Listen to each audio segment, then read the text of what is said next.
saying we'd love to come to Canada. No, I love your. Are those all books? Those are all records, but that's a whole nother story. Incredible. Congratulations! You're like Thank in this. You're like traipsing around in this Lord of the Rings thing. Let's talk about season 2. What it's like to be back and wandering in new locations. What is it like to be back, and how does it feel the second time around? Feels incredible. I mean, I've never done a second season of something before, so it's like so surreal and amazing to be with, to be reunited, and then to also work with and act with the most incredible crew and new cast as well. So it really was. It was a pleasure. It was an absolute privilege. Yeah, it was fun. It was nice to come back. The feelings were high, I would say. Does that make sense? Now there's all kinds of emotions were high. The feelings emotions were high. You were high. It's a whole thing. You know, yeah, exactly. You know, It's a whole. yeah. It's absolutely.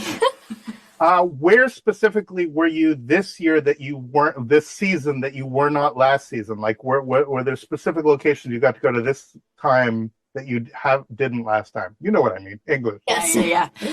We went to Tenerife and filmed there for 6 weeks. Terrible.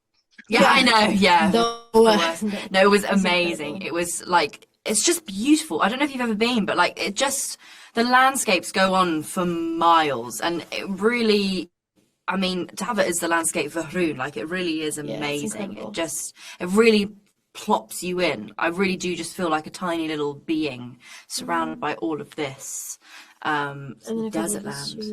And then we worked in the studios. 2 UK studios. Yeah. Right.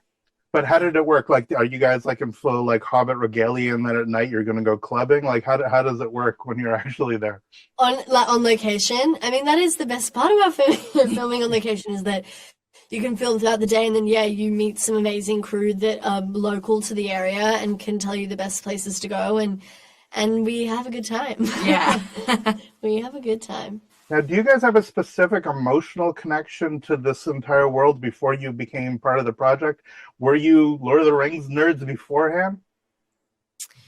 I grew up with my family really loved Tolkien, and my dad particularly really wanted me to read the books, was always like, just would put them in my, so I was always aware of them, and then I watched the films, and I really was a big fan of Tolkien beforehand, but it was nice because being a part of this just gave me a great excuse to go back and revisit some of the books and the lore. Now, did you read them? Your father made you read them? Did you actually read them, or did No, I did read them. No, I did read them, and I love them, but I didn't read the Silmarillion until Who does?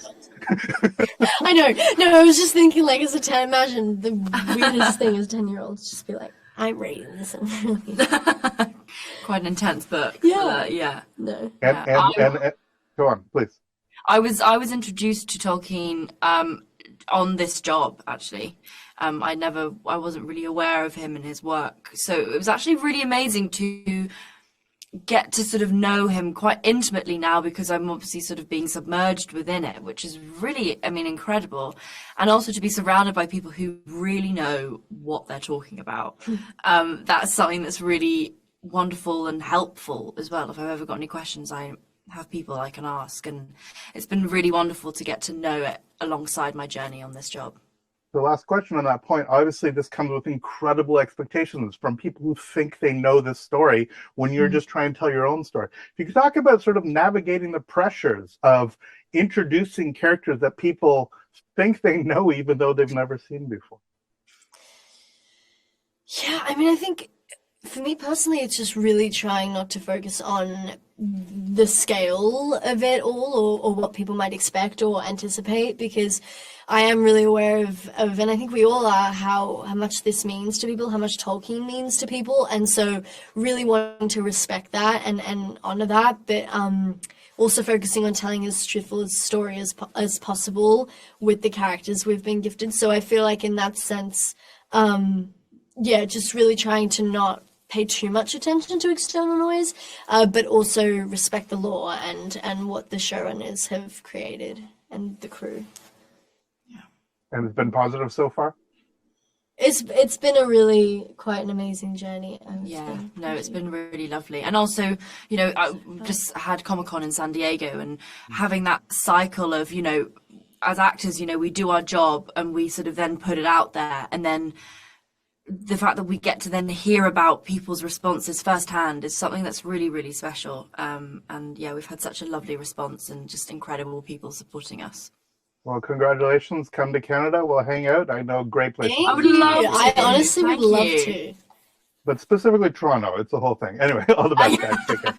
Enjoy your crazy marathon day. All the best. Thank you. Thank you so All the much. best.